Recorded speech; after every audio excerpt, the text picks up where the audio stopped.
Olá, meus amigos, muito boa tarde. Mais uma vez estou aqui, vivo, feliz, graças a Deus. E agradecer primeiramente a você, meu irmão, minha irmã, que tem dado seu like, tem feito seus comentários. Muito obrigado, muito obrigado. Se não se inscreveu no meu canal, corra, se inscreva. Eu falo isso no início porque, para você lembrar mesmo, quando abrir o meu vídeo, que dê o like. Se você no final não gostar, aí dê o seu dislike. E pode comentar à vontade. Eu deixo aqui o meu e-mail, meu telefone, caso queira entrar em contato, fiquem à vontade. Meus amigos e minhas amigas, quase diariamente, graças a Deus, eu estou fazendo um vídeo. Fiz lamentavelmente, um assunto que eu achei extremamente importante, que é o caos na Previdência Social, e apenas 7 pessoas se interessaram. É muito baixo, mas a vida segue. Hoje eu vou falar, assim, um pupurri na música, né? Vamos dizer assim, eu não vou falar somente de um assunto, eu vou falar de vários assuntos, tentar fazer um comentário, como é sexta-feira, fazer um comentário quase da semana, né?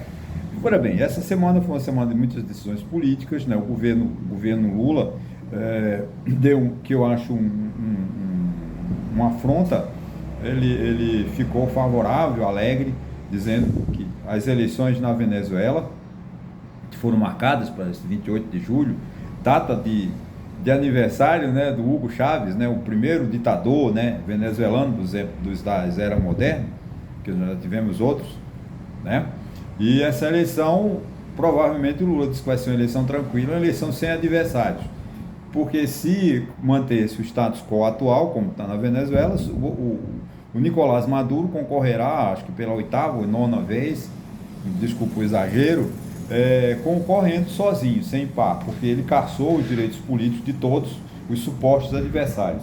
Isso não é democracia, né? E o Lula fez uma espécie de deboche, comparando, dizendo que a oposição da Venezuela fosse igual à oposição do Brasil, que não fazia a menor diferença, porque Bolsonaro, né, a nossa oposição é ruim. Sei, nossa oposição é ruim, mas não tem democracia na Venezuela. E Lula, lamentavelmente, peca muito por ser sempre defensor de ditadores, né? O Lula, ele tem agora, está se posicionando no cenário internacional, quer se colocar como líder global, né? Um líder do chamado Sul Global, o terceiro mundo, como era antigamente, os países pobres do mundo, com pirraça pelos Estados Unidos. Se ele não gosta dos Estados Unidos, ideologicamente dos Estados Unidos, tudo bem, é o direito de Lula ser comunista, apoiar Cuba, apoiar a Venezuela, mas isso é o presidente Lula.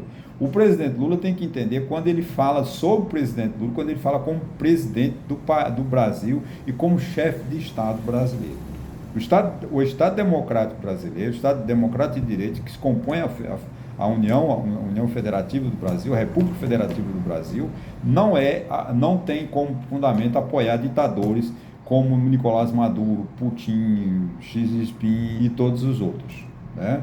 O Lula quer ficar no Oriente, quer seguir o Oriente, da onde vem a origem comunista da União Soviética, é um direito de Lula. Agora, isso não é uma opção do Brasil, porque o artigo 4º da Constituição do Brasil, Constituição Federal de 1988, determina que as relações do Brasil com o mundo será sempre respeitando a soberania dos povos, a autonomia política desse povo, né, o respeito aos direitos humanos e a resolução pacífica dos conflitos.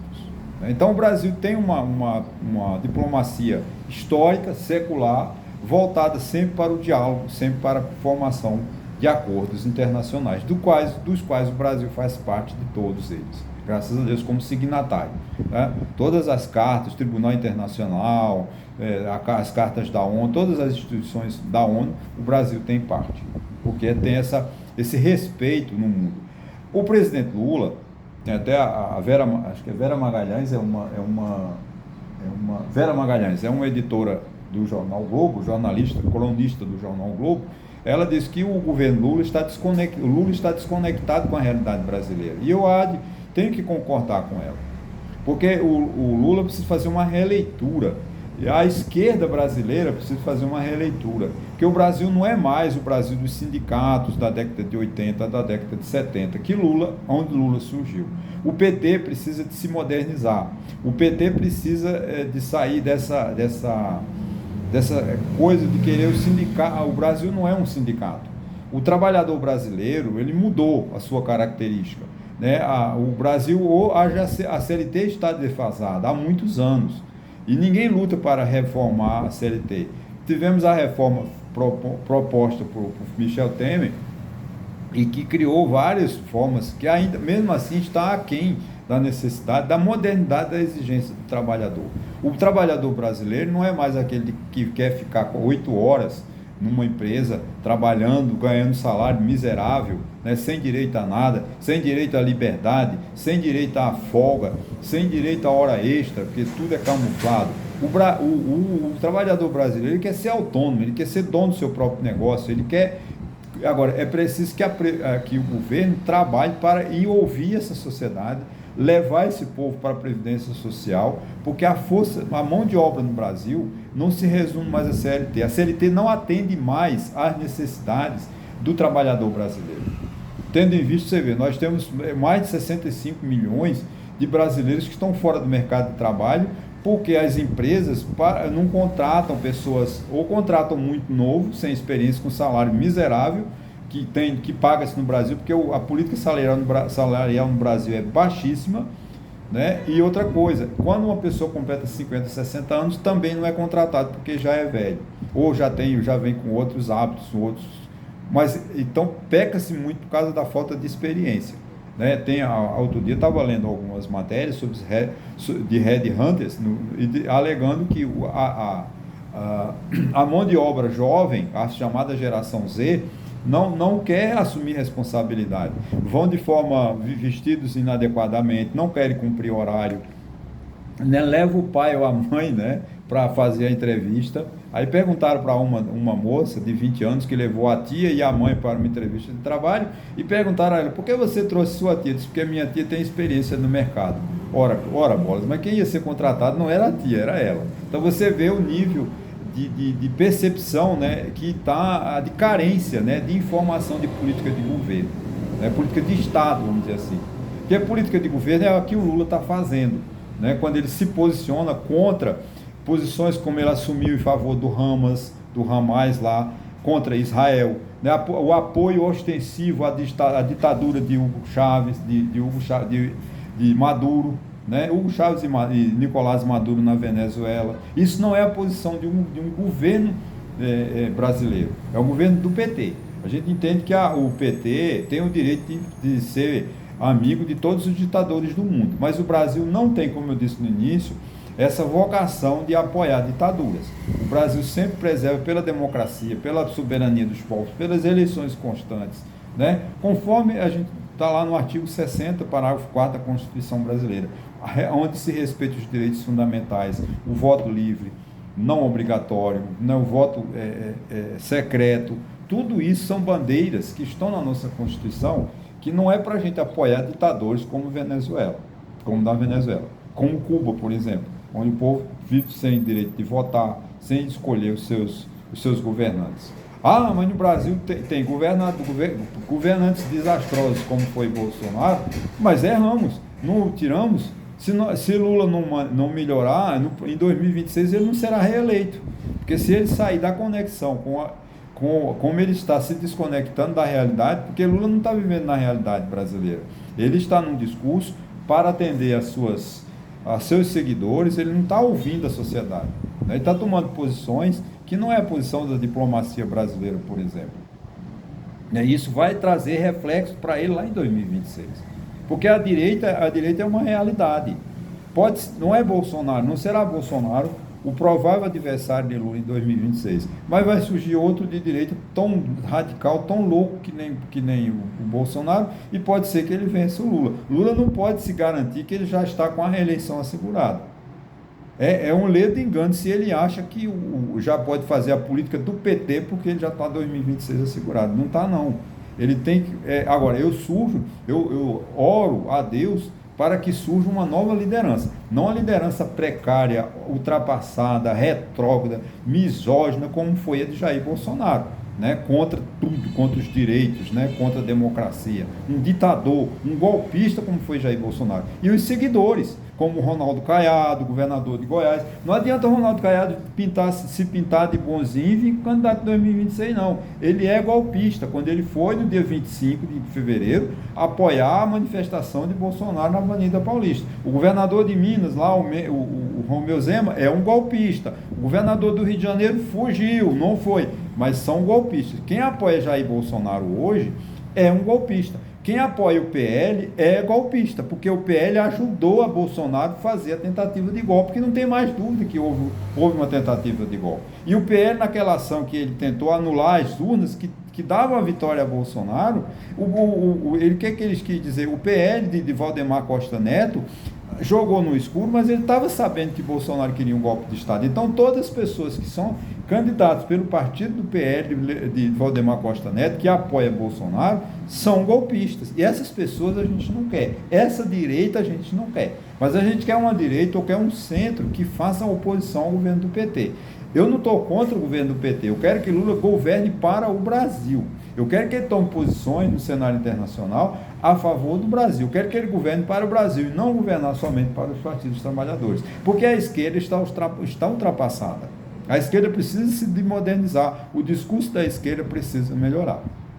A esquerda não pode mais se posicionar com aquela mentalidade do sindicato velho dos anos 70, dos anos 80. Não tem mais o aglomerado como teve no ABC, na década de 80, na década de 90, que não alfabetizaram essa mão de obra para que ela pudesse alfabetizar os seus filhos, e hoje a gente tem uma posição consolidada.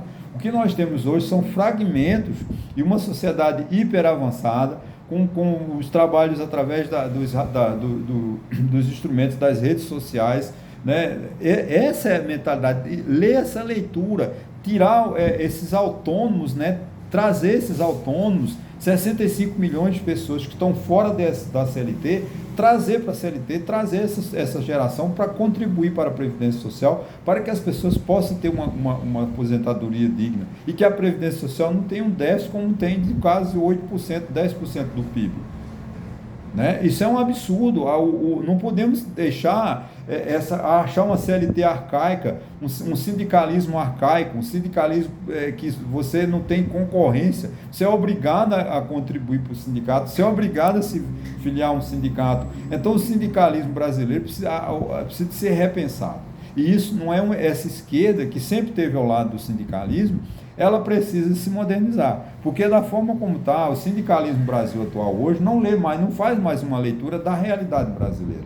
O Brasil se modernizou, e a gente tem que trazer essa massa de mão de obra autônoma, que está fora do mercado de trabalho, trazê-la para o mercado de trabalho, não importa. Esse projeto de lei que foi enviado essa semana para o Congresso, trazendo os portadores, os aplicativos, né, os prestadores de serviço através do aplicativo, nas chamadas companhias internacionais, né, uberização, como eles se chamam, como estão chamando, tem que trazer o resto, os taxistas, os entregadores, os mototaxistas aqui de Santa Cruz de Capibaribe, que tem milhares aqui, duvido que algum pague previdência. Não é que eles não queiram pagar, é porque eles não podem, é muito alto o custo de um mototáxi aqui em Santa Cruz, o custo dele é muito alto. Ele não pode simplesmente tirar do bolso dele um percentual de 20% do salário mínimo todo mês para pagar uma provável aposentadoria. Então, o governo, isso, Estado, é política do Estado, tem que resolver esses problemas. Tá, gente? Então, a gente precisa de um país que tenha política de governo, política de Estado, né? E ressocialize, haja uma conversa do Estado com a sociedade. Nós estamos, para encerrar, eu quero ver, nós estamos com uma polêmica no Supremo Tribunal Federal com relação às drogas, né? Se descriminaliza ou não o uso de maconha. Gente, vamos fazer o seguinte, não tem na lei brasileira, não é discriminação o uso de droga. O uso de maconha continua sendo crime. Tá? O que o Supremo está tentando fazer é dar uma certa isonomia, criar. Por quê? O que acontece? Um policial encontra um preto pobre da periferia de São Paulo, do Rio de Janeiro, ou aqui de Santa Cruz, Capibaribe mesmo, com 50 gramas de maconha, como ele é pobre, preto e da periferia, ele é taxado como traficante de drogas. Agora, pega um branco rico da zona sul de São Paulo, da zona sul do Rio de Janeiro, com 1 quilo ou 2 é uso próprio, porque ele tem condições financeiras de comprar 1 quilo de maconha. O que o Supremo Tribunal está fazendo é tentar criar o seguinte: peraí, vamos estabelecer uma quantidade, 60 gramas, 500 gramas, 250 gramas de maconha, isso é uso. Passou disso é tráfico. O STF, como a direita bolsonarista está induzindo, o STF está descriminalizando o uso da maconha. Isso é mentira. O que o STF está tentando é dar uma certa justiça. O rico, com 1 quilo de maconha, é usuário. E o preto, o pobre, que mora na periferia, com 100 gramas é traficante e vai para a cadeia. E também outra coisa, ele é usuário, mas ele vai lá como traficante, vai a ficha dele lá quando você for tirar atestado de bons antecedentes, que as empresas pedem, está lá como ele teve um processo. Quando é que esse jovem preto, pobre, analfabeto da periferia vai arrumar um emprego? Nunca. Então o que o STF está fazendo é justiça social. Não é competência do STF? Eu até concordo, mas cadê o Congresso que não faz isso? E essa lei 11.343 é antiga, se não me engano, da década de 90. Mas os juízes entendem dessa maneira. Preto, pobre com 100 gramas é traficante. Rico com 1 quilo é usuário. Porque o rico pode comprar 1 quilo de maconha. E o preto, pobre da periferia, não pode, então ele é traficante. Está havendo injustiça. O que o STF está julgando é trazer justiça. Trazer uma nota técnica dizendo, olha, até 600 gramas, sei lá, até 60 gramas, 100 gramas, se a pessoa carregar, não é crime, é para uso próprio.